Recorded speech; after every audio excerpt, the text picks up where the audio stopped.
In this video, we will be tackling task 10. In task 10, we need to pre-draw values for each input parameter. And we're going to learn how to do this using a mini exercise. So on the right of the screen, I've opened the sheet for this mini exercise. And in this mini exercise, we're going to deal with just one of the distributions that we entered in the previous task. So that's the final one we entered, which is the gamma distribution that we entered for the health dish utility. So we've reproduced that on the sheet here.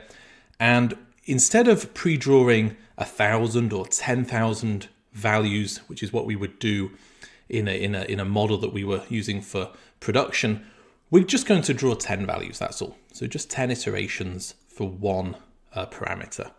And before we get into this, let's talk a little bit about why it's a good idea to pre-draw values. And there is some text here, just here, which explains why we would want to pre-draw values. But the key thing to remember is that in a spreadsheet package like Microsoft Excel or Google Sheets, there is no way to specify the seed of the random number generator.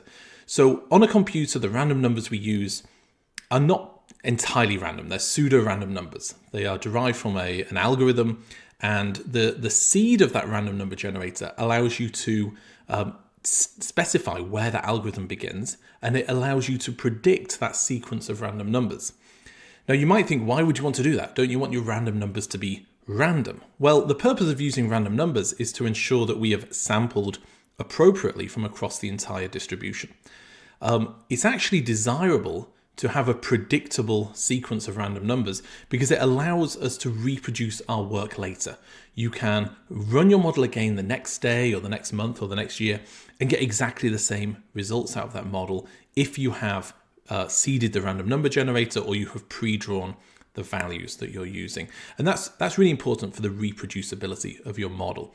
It also has some advantages in terms of doing sensitivity analyses or scenario analyses, because when you change a parameter to do a sensitivity analysis or scenario analysis, for example, later we're going to change the price reduction for treatment B.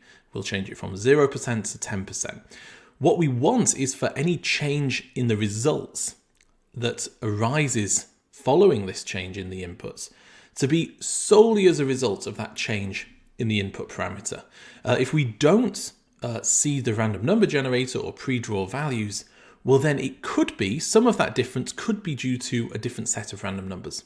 Okay, there's always going to be this noise that's introduced from having a different set of random numbers. In other software like R, you can just set the seed of the random number, but you can't do that in Excel or Google Sheets. So we're going to pre-draw values instead. So let's get started with step 10.1. Draw random probabilities for each iteration. And so in these cells here in column F, it's very simple. We just need to have an equals rand in each of these cells. So we'll do one in the first cell to begin with. Ooh. There we go, equals rand. And then once we've written that once, it will be marked, and it should be marked as correct. We can copy it and we can paste it in the others. And paste the formula, not the value. So at this point we have 10 cells, each with equals rand.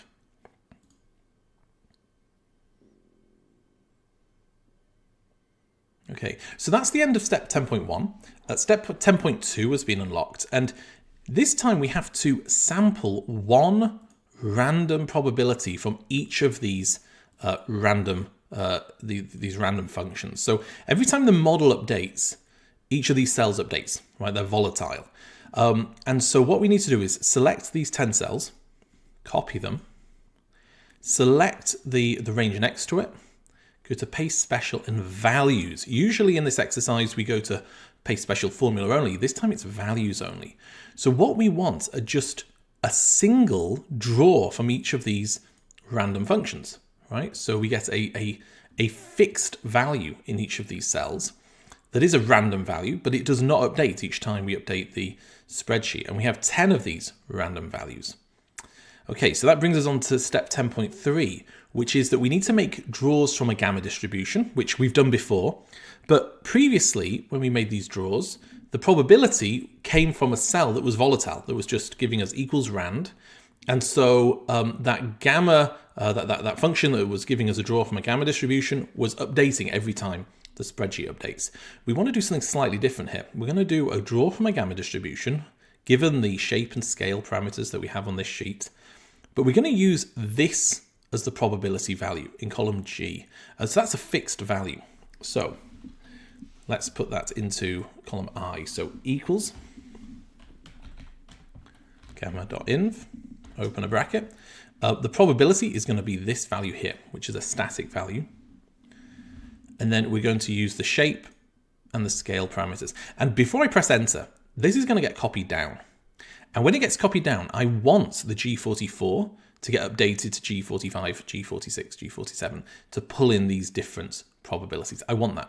But I don't want the shape and the scale references to come down, because then it'll no longer be referencing the shape and scale. So I'm going to put a dollar symbol before the 30 and also before the 31 to stop those from coming down. And then I'm going to close the brackets and press enter. So this formula is now giving me a draw from this gamma distribution with these particular shape and scale parameters. And it's using a fixed probability, so 0.1949. And the same for all the others, right? These are also making a draw from a gamma distribution using these particular probabilities. Okay, so these are not volatile. Every time the spreadsheet updates, these will not update. Now, we could just copy these cells into our model, but it's a little bit inefficient to be using cells that have a formula within them, which the sheet has to recalculate, of course. A little bit better to copy these and then highlight the column with the values. And again, we're going to right click, paste special values. So these are exactly the same numbers, but you'll see that these are just fixed values now at the top. And these are not merely random values between 0 and 1, as we had in column G. What we have in column J are actually draws from this particular gamma distribution, but just as fixed values. And then what we need to do to use them in the model is we need to copy these values into the same column as the parameter in question. So I'm going to select these 10, we're going to copy them, and then we select here and again do a paste special values. So in the same column as the distribution, we've got 10 draws from that distribution. And of course, this is just a mini exercise. In the full exercise, we would have 1,000 draws. In a much more complicated model used in practice, there might be more than 1,000 draws, maybe 10,000, whatever's needed for that model to converge, given the uncertainty, given the complexity in that model. Okay, so next we have 10.6, update the model to use the value for iteration 1. So what we want in this current iteration cell is for it to pull in the value for iteration 1. First of all, though, we need to go to the settings sheet, and I'm going to do that on the left of the screen. You can see under settings, we now have 2 new rows that have appeared. Use pre-drawn values in probabilistic analysis and current iteration of the probabilistic analysis. Use pre-drawn values, we're going to say yes. Current iteration, we're going to say 1.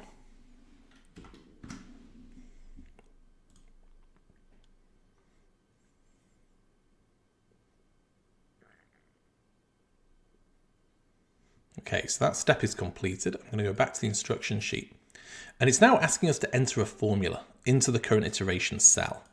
Now, thinking back to the formulas we've used on the input sheet where it chose between either the probabilistic value or the deterministic value, you might think, well, could we just use an if statement here, right? So if the iteration number on the setting sheet equals 1, will then give us this value here.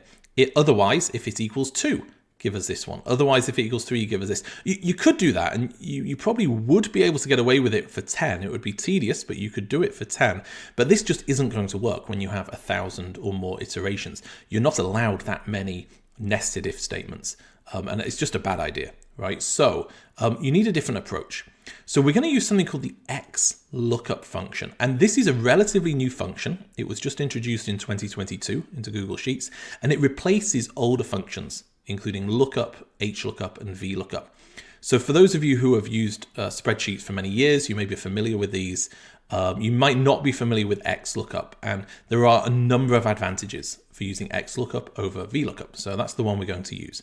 So for the purpose of this particular step, you have to use an XLOOKUP formula. It requires that. And if you take a look at this XLOOKUP formula on the left, you can see that XLOOKUP is taking a few different parameters. The first is S iteration, so the iteration number. So it's looking up that particular number, so a 1 or a 2 or a 3, whatever it's set to on the setting sheet. It is looking within the range C44 to C53. So that would be this range here. So it's going to look at the beginning, it's going to look for the value 1 within this range. And of course, it's going to find it in the very top cell of that range. And then the final part of XLOOKUP is the D44 to D53. So that is, tell us the range, which has to be the same size as the lookup range, where the result is that you want us to return. So because 1 was found in the very top cell of the C44 to C53 range, it's going to return the top cell in the D44 to D53 range, right? If the current iteration was, let's say, 6, well, then it would be looking for the number 6. It would find it here. And so it would then say, okay, within this range, we're going to return this one. It's in the same relative position. So that's how XLOOKUP works. So we're going to take this, and I'm just going to copy at the top of the screen there. We don't want the quotes, of course. Copy that. And then over here, I'm going to paste that XLOOKUP and press enter. Okay, so you can see that because the iteration number is 1, it's pulling in the value corresponding to number 1. So that's the end of this step. It's now asking us to test this by updating the iteration to number 2. So I'm going to do that on the left. I'm going to update this cell to 2. And while I do this, take a careful look at this number here and see it update when I change this to 2 on the left. You see it immediately updated to 0.447, which is the value for iteration 2. Okay, so that's that step complete. And then the next step is just to reset the model to use the value for iteration 1. So we go back to the settings sheet, change this back to 1. And you can see on the right, this has changed back to being for iteration 1. And this is a very short function, but this will work for an infinitely large number of iterations. So if you have a model with 10,000 iterations, this will work just as well for that as it does for 10. So much better than using if statements or any other approach for that matter. Okay, so back to the instruction sheet. Complete the current iteration cells in columns D to K. So we finished with this mini exercise, and now I'm going to go back to the input sheet. And you'll see that there's some new columns, some new rows, I should say, that have appeared at the bottom here for the pre-drawn values. And I have automatically inserted some pre-drawn values for you for each of these parameters. Okay, and there's 1,000 of these. We'll go all the way down to 1,000. Okay, so we need to have a very similar formula here that will take the iteration number from the setting sheet, and it will look for it here, and it will return whatever the corresponding value is. So what's this going to look like? So equals XLOOKUP. We're looking up S iteration. That's what we're looking up. We are then going to search for that in this range here. So I'm just going to hold down Control Shift and down, and that takes me all the way to the bottom. And so that's where we're looking up. Before we continue, I'm going to just put the dollar symbols before the C's, and I'll explain why in a moment. And then where do we want it to return the value from? If we go back to the beginning, we want it to return from this. And it's not happy with me. I'm just going to manually put that in as 1055. It doesn't like me doing the Control Shift down there for some reason. Okay, so, and then I'm going to close the bracket. So what's this doing? It's saying look up S iteration within this large range of iteration values from 1 to 1,000 and return whatever is in the corresponding position in the range from D56 to D1055. Okay, the reason I've put the dollar symbol before the C is this is going to be copied across. And as it gets copied across, I want the lookup range to remain as column C. So it continues to look down this column of iteration numbers. but I want the D56, I want that range to change to E56, F56, and so on. I want it to look up in a different column each time. So that should work. Let's test that. So it's giving me the correct number because the iteration is 1 to begin with. It's giving me 0.925. It likes it. It's copied it across, and these are all correct as well. You can see they're pulling in the first iteration from the corresponding column. So this is all nice. And now the next step's opened, and we have to do the same thing for column O. So what we're going to do is, I'm going to just take that, I'm going to right-click, copy it, and even though it's a different distribution, we should be able to just directly paste that formula in. And remember, C is still locked, so actually it's not looking up. It's not looking up these numbers. It's actually looking up all the way over here, and then it's returning the value that's here. And the nice thing about XLOOKUP, unlike the old VLOOKUP, you don't have to have the lookup range and the results range. They don't need to be connected to each other. They can be in completely different parts of the sheet. Okay, so now we need to re-enter these cells, and we've already done this. We've already re-entered these in the previous task. But now we have 3 different possibilities. We have the mean value, which we use when there's a deterministic model. If the model is set to probabilistic, then which value we need depends on whether we are using pre-drawn values. If we are, then we want this one. If we're not using pre-drawn values, then we want this random draw that we had in the previous task. So let's set up an if statement that we can use to do that. So where would we begin with this if statement? Just in here. So equals if. So the first thing we can consider is the calculation. So S calculation. If that equals, let's go with probabilistic. There's a couple of different ways we could do this. But let's go with probabilistic. So if the calculation setting is probabilistic, then what? We actually need another if statement. Then if, and this time it's S pre-drawn. So is that pre-drawn setting, yes or no? Should we go with yes? Let's go with yes. If pre-drawn is set to yes, then, well, I want this value down here. So if it's probabilistic and pre-drawn is yes, then I want this one here. So that D52. Otherwise it's pre-drawn. Sorry, otherwise it's probabilistic but not pre-drawn. And then I want this one here. Then I close the bracket because we're done with that if statement. But I'm going to add a comma. This is now the second part, or the final part, I should say, of the first if statement. So if the calculation method is not probabilistic, then we just want the mean. Close the bracket around that first if statement.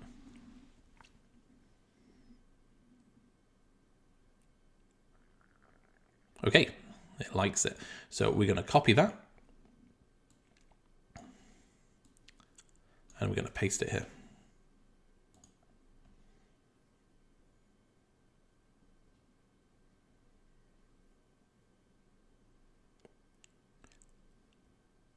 Okay, we can also paste it just here. But again, for these, just like in the previous task, for these 3 cells, we need to be careful. These are always 0. And then this one, again, is just going to be 1 minus the severe to dead.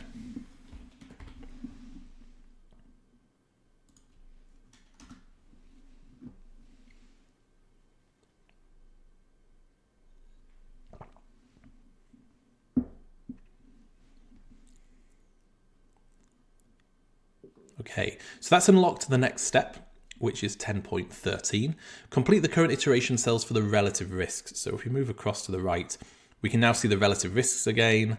And again, we've got 1,000 values that have been pre-drawn for us. So we can just take this formula and copy it. And on both these cells, we can just paste it.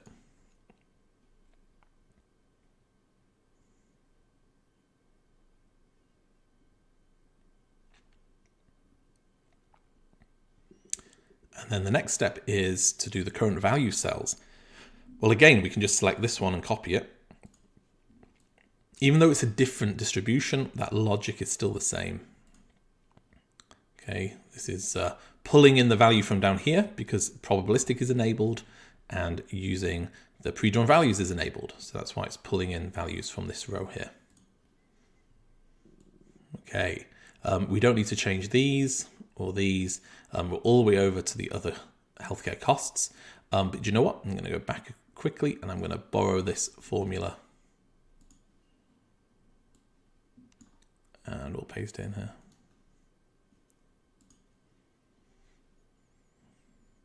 And we're going to need to borrow a formula for the top as well in the moment. So we'll take this one, we'll copy that, and we'll pop that in the top.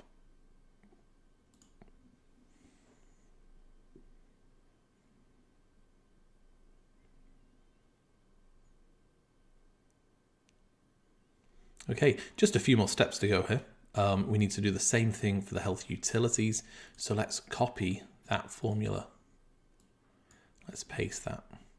And although I'm providing these pre-drawn values for you here, in the real world, in a real model, you would have to, of course, pre-draw all of these yourself. So it's a lot of work involved. Okay. Then we need to copy this formula again, paste it all the way over here.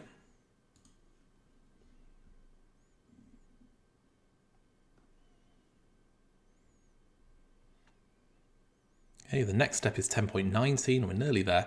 We need to update this current value cell for the dis utility. So we need to go back a little bit. Will that one do? That looks good. Let's copy that.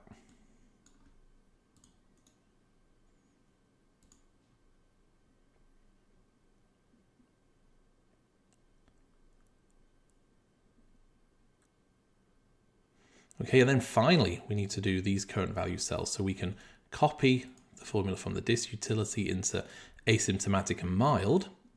And then finally, for the severe utility, just like before, we're going to say equals 1 minus the dis utility.